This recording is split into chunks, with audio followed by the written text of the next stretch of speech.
Hai teman-teman yang berbahagia, berjumpa kembali dengan saya Dr. Andri, spesialis kedokteran jiwa dari Rumah Sakit Omni Alam Sutra Tangerang.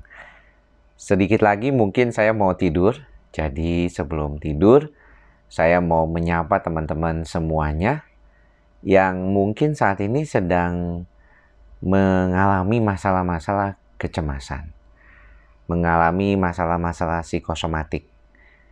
Ada hal yang penting yang mungkin kita ingin bahas kali ini adalah mengenai apa yang bisa dilakukan selain daripada obat untuk membantu mengatasi cemas. Ya, ini satu hal yang sebenarnya sudah sering kali diulang, tapi karena saya tahu teman-teman juga ingin dapat informasi yang up to date dan juga selalu diingatkan.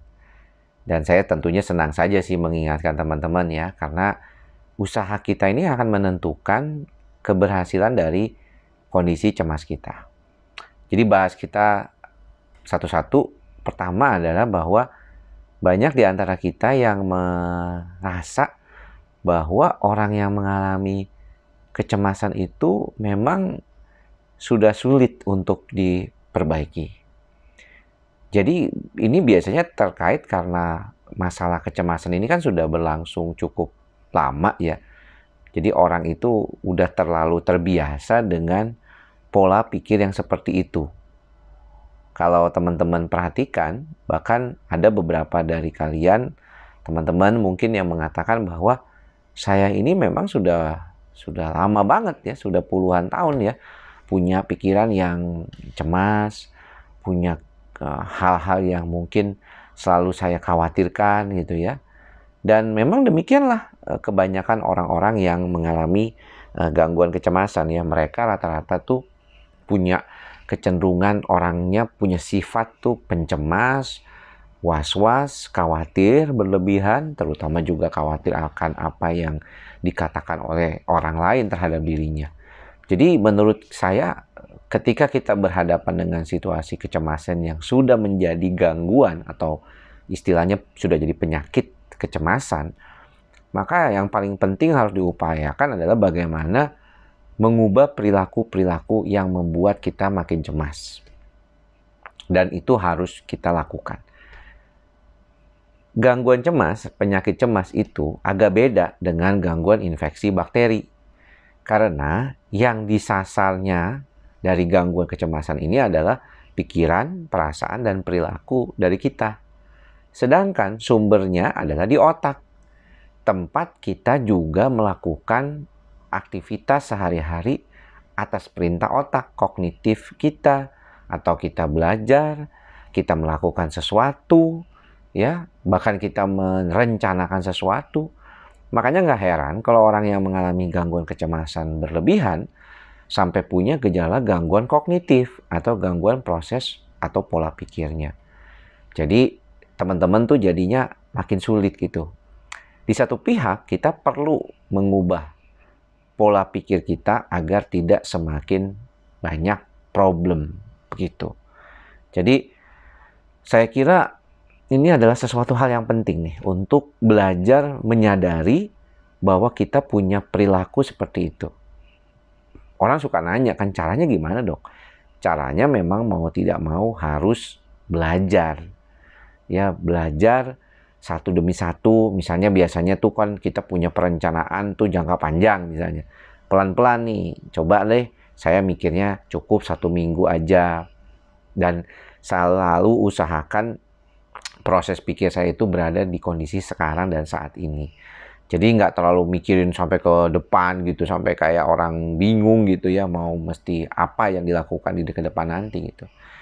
Dan yang kedua sebenarnya adalah kalau misalnya kita itu memang tipikalnya agak cemasan, maka cobalah cari kegiatan-kegiatan yang sebaliknya membuat kita lebih rileks, lebih nyaman, lebih tenang.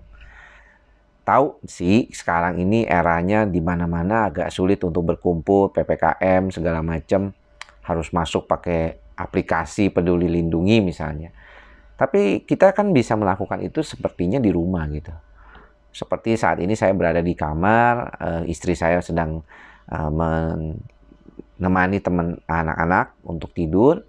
Nanti dia balik lagi gitu ya, saya sendiri menunggu gitu.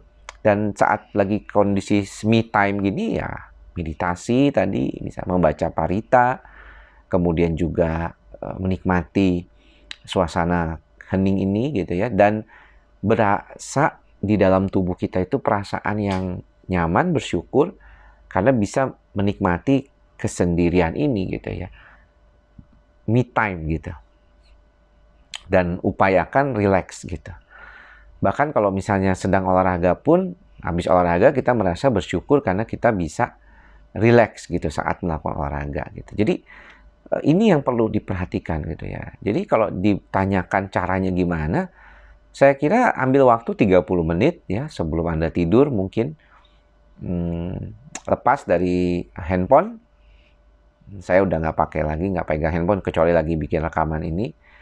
Kemudian pikirkan diri kita untuk menjadi seseorang yang siap untuk relax gitu ya. Jadi merasa tubuh ini kayaknya santai, tenang ya, penuh dengan rasa syukur, penuh dengan keikhlasan ya, menerima situasi kehidupan kita dengan penuh syukur ya, walaupun mungkin ada sesuatu yang belum tersampaikan atau belum kesampaian ya, kita penuhi diri kita dengan rasa syukur yang luar biasa gitu.